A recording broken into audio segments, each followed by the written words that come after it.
There are hundreds of millions of Windows 10 computers still in use right now, not because their owners haven't heard the warnings, not because they're unaware that Microsoft ended mainstream support for Windows 10 in October 2025. Many of them know. They just don't know what's actually happening around them, because Microsoft has been telling them the truth in pieces, at a pace that serves Microsoft's agenda rather than their understanding. The deadline in the title is real. Windows 10 has roughly 59 days until something significant changes. But the full story of what changes, when it changes, what options exist, how Microsoft has been quietly extending those options without announcing them, and what the company gains by keeping users in a state of low-level uncertainty, that story is more interesting than any single deadline. Let's go through it properly. To understand where we are in August 2026, you need to understand how many deadlines Windows 10 has already had, and how many of them turned out to be softer than Microsoft made them sound. October 14th, 2025 was the first one. Microsoft announced years in advance that this was the end of mainstream support for Windows 10.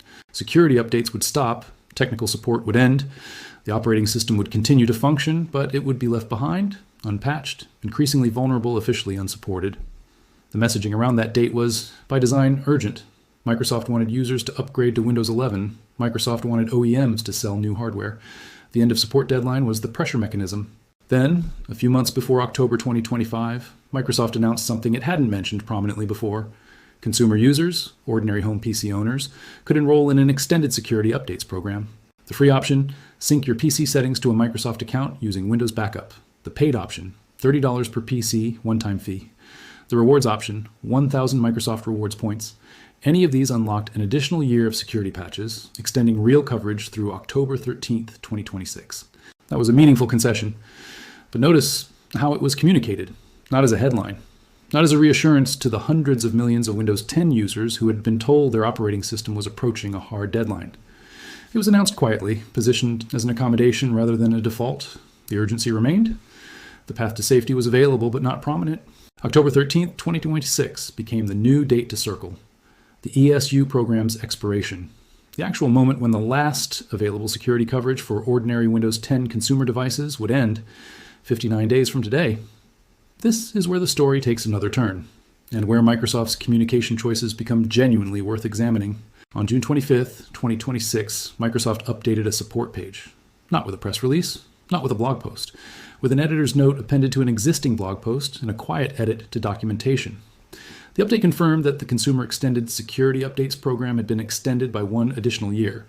Coverage now runs through October 12th, 2027. The company told Bleeping Computer, when asked directly, "We understand that moving to a new PC can take time. This extension provides customers with more time to transition to a new Windows 11 PC, while continuing to receive critical security updates. If you were already enrolled in ESU, your coverage extended automatically, no action required. If you weren't enrolled, you can still enroll anytime through the same three paths, account sync, rewards points, or $30, and receive coverage through October 2027. That is objectively good news for Windows 10 users. So why was it communicated as a footnote? Why did millions of people spend months believing October 13th, 2026 was their absolute final deadline, when Microsoft already knew it was going to extend the program beyond that date? The answer requires a clear look at what Microsoft gains from urgency and what it gains from relief. Microsoft needs Windows 10 users to do one of two things: buy a new PC capable of running Windows 11, or accept a Microsoft account as a condition of continued security coverage. Both outcomes serve Microsoft's ecosystem strategy. A new PC sale drives Windows 11 adoption, hardware revenue for OEM partners, and the expansion of Microsoft's Copilot Plus device ecosystem. A Microsoft account enrollment ties the user's Windows experience to Microsoft's cloud infrastructure, enables OneDrive, creates an identity layer for Microsoft services, and generates data that flows into the broader Microsoft account ecosystem. The free ESU option, sync your PC settings via Windows Backup, is technically free in money, but not in other terms. It requires a Microsoft account. It enables OneDrive sync. It creates a connection between the device and Microsoft's account infrastructure that didn't previously have to exist for a standalone Windows 10 user running a local account. In the European Economic Area, Microsoft made the terms slightly different because regulators require it. EEA users can access free ESU coverage through periodic Microsoft account authentication without having to enable cloud backup. This regional variation is not widely known, and Microsoft does not prominently explain that the conditions vary by geography. The $30 paid option and the rewards points option also both require a Microsoft account. There is no path to ESU coverage that doesn't involve account linkage. Whether that's a reasonable condition or a strategic one depends on your perspective, but it is a condition that Microsoft hasn't made obvious in its public communications. Before going further, it's worth sitting with the hardware reality that Microsoft's messaging tends to slide past. The minimum requirements for Windows 11 include a TPM 2.0 security chip, a supported CPU from Intel's 8th generation or later, or AMD Ryzen 2000 or later, and at least 4 GB of RAM with 64 GB of storage. These requirements are not flexible. Microsoft built them into the Windows 11 installer and has not relaxed them for mainstream installations. Many Windows 10 machines fail this check, not because they're slow, not because they're broken, but because they predate a security standard Microsoft decided to mandate in 2021. A laptop from 2017 that runs perfectly well, handles every task its owner needs, and would physically be able to install Windows 11 if the installer permitted it, is locked out by a TPM requirement that didn't exist when the machine was designed. Microsoft's answer to these users is buy a new PC. This is a legitimate answer from Microsoft's perspective. The company wants to accelerate hardware refresh cycles and move the install base toward a Copilot Plus capable machines. From the user's perspective, being told to replace a functional machine because of a security chip it predates feels different. ESU coverage through October 2027 buys time, but it does not buy a permanent solution. These users face a harder decision than users whose hardware is simply waiting for a free upgrade prompt. This category of users is not small. Estimates of the number of Windows 10 machines that cannot meet Windows 11's minimum requirements vary, but they run into hundreds of millions globally. These are real people with real budgets, and the just upgrade to Windows 11 guidance that appears at the top of most articles about this subject does not apply to them in any meaningful way. Now, let's be precise about what 59 days actually means today. If you are a Windows 10 consumer running version 22H2 on a Home, a Pro Education, or Pro for Workstations edition, and you are enrolled in the ESU program through Account Sync, rewards points, or the paid fee, your security coverage now runs through October 12, 2027. The October 13, 2026 deadline that was circulating for months is no longer your deadline. You have more than a year beyond that point. If you are enrolled and haven't heard about the extension, you're already covered automatically. Nothing you need to do. If you're not enrolled and haven't been receiving ESU patches since October 2025, your machine has been running without official security updates for nearly a year. The 59-day clock applies to you in a different way, not as a new deadline approaching, but as a reminder that you've already been exposed and should decide what to do. If your machine cannot upgrade to Windows 11, if the hardware doesn't meet the minimum requirements, lacks the required TPM 2.0 chip, or runs a CPU generation that Microsoft's compatibility checker rejects, then the ESU bridge exists, but the long-term path is more complicated. Security patches through October 2027 are available, but after that, there's currently no further ESU extension announced. A machine that physically cannot run Windows 11 will eventually have to be replaced, repurposed, or used with full awareness of the risks of running unsupported software. This hardware category is significant. Millions of Windows 10 machines are in this position. Many of them are perfectly functional. Some of them belong to people who cannot easily afford new hardware. Microsoft's framing, upgrade to Windows 11 on a new device, treats this as a straightforward path. For the users in this category, it isn't. It is worth dwelling on what the free ESU option actually involves, because Microsoft's top-level description makes it sound simpler than the conditions beneath it. To access free ESU coverage, the most prominently advertised path is to sync your PC settings using Windows Backup, a built-in Windows 10 application that backs up certain settings and files to OneDrive using a Microsoft account. The ESU entitlement is then tied to that Microsoft account. Several things follow from this. First, if you were previously using Windows 10 with a local account, no Microsoft account, just a username and password on the device itself, you must create or use a Microsoft account to access free ESU. This is a change in your relationship with the operating system, not just a download. Second, Windows Backup stores data in OneDrive. If you don't already have a Microsoft account with available OneDrive storage, accepting the free ESU path may involve interacting with cloud storage you hadn't intended to use. Third, the ESU license is account-centric. It applies to devices linked to the enrolling account, up to 10 devices. If you sign out of that account or stop using it for an extended period, coverage may require re-enrollment.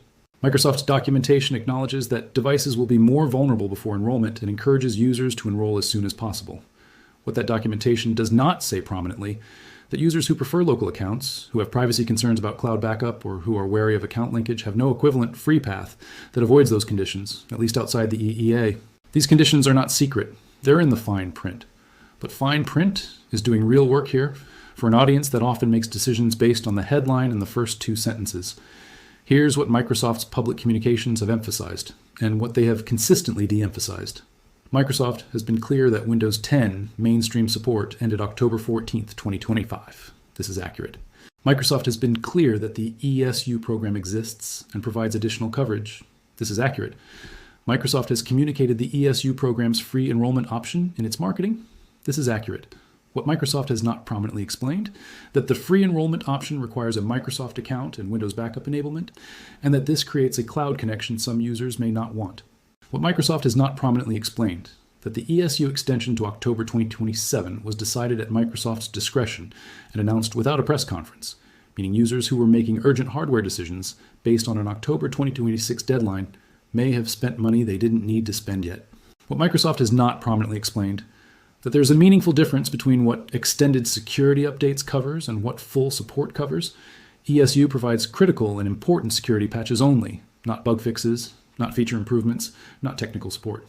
A device on ESU is more secure than a completely unpatched device, but it is not the same as a fully supported device. And what Microsoft has not prominently explained?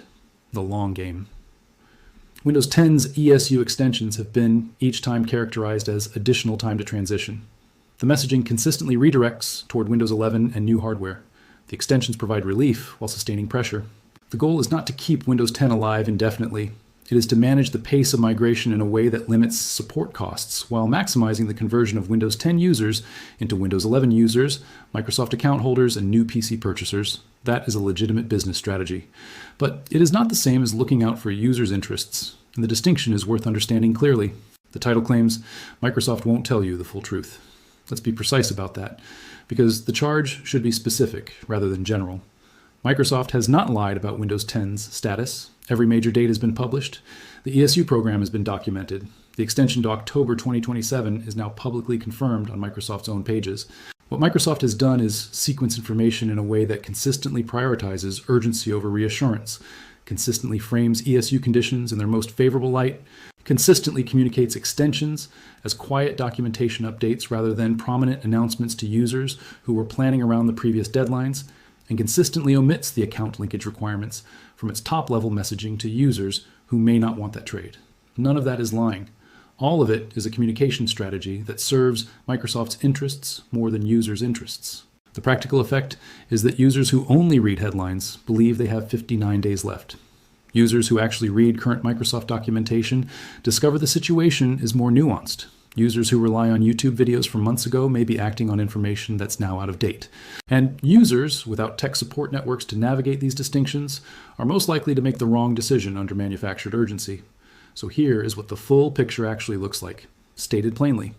Windows 10 mainstream support ended October 14th, 2025. This is permanent.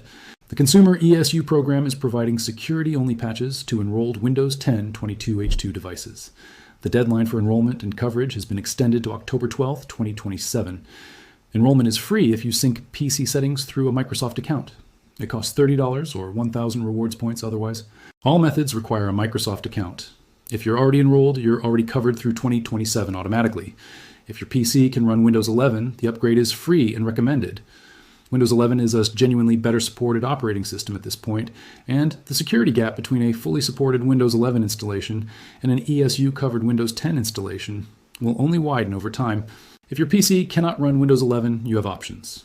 ESU through October 2027 buys time. Alternative operating systems, Linux distributions in particular, run well on older hardware and provide ongoing support. If the machine serves a specific limited purpose and you can accept the risk profile of eventually running without patches, that is a decision some users make deliberately. What the 59 days actually counts down to is the original ESU expiration that Microsoft has now superseded. The more relevant number for an enrolled user is approximately 430 days, the distance to October 12th, 2027. That's the actual planning horizon for a Windows 10 user who is currently enrolled in ESU and evaluating their options. The larger story underneath all of this isn't specifically about Windows 10. It's about how a technology company with hundreds of millions of users manages the life cycle of a product those users depend on. Microsoft built Windows 10's success on a promise: one Windows, forever updated. The original Windows 10 announcement framed it as the last version of Windows, an always current platform that users would never have to replace. That promise served Microsoft when it was pulling users away from Windows 7 and 8. It stopped serving Microsoft when Windows 11 arrived, and the company needed a forcing function to drive hardware upgrades and ecosystem realignment. The end of support narrative is that forcing function. It is accurate. Windows 10 is out of mainstream support, but it is also crafted. The extensions, the quiet expansions, the conditions that happen to drive account linkage. These are not accidents. They are a managed migration strategy in which the pressure is real, the relief valves are available but not prominently marked, and the destination, new hardware, Microsoft account, Windows 11, is consistent regardless of which path a user takes to get there. Understanding that strategy doesn't require cynicism. Microsoft has real engineering reasons to sunset old operating systems. Security maintenance of multiple Windows versions simultaneously is genuinely expensive. Concentrating users on supported versions is genuinely better for the security ecosystem. But those real reasons coexist with commercial motivations, and users make better decisions when they can see both. The 59 days in this title are real. The deadline they point to matters. But the headline's implication that October 13th, 2026 is the wall that Windows 10 runs into is now only partially true, because Microsoft quietly moved that wall without a press release. Your machine isn't at the cliff edge the original messaging implied. If you're enrolled, you have until October 2027. If you're not enrolled, you can still enroll before then for free with a Microsoft account. What Microsoft won't tell you directly is that you have more time than they'd prefer you think you do. That the conditions on the free option deserve scrutiny before you accept them. That the ESU extension wasn't inevitable. It was a business decision made in response to the scale of users who hadn't moved, not a gift. And that the question you should actually be asking isn't, how much time do I have left? It's, why does Microsoft keep deciding how much time I have, and what does it cost me to accept each extension on their terms?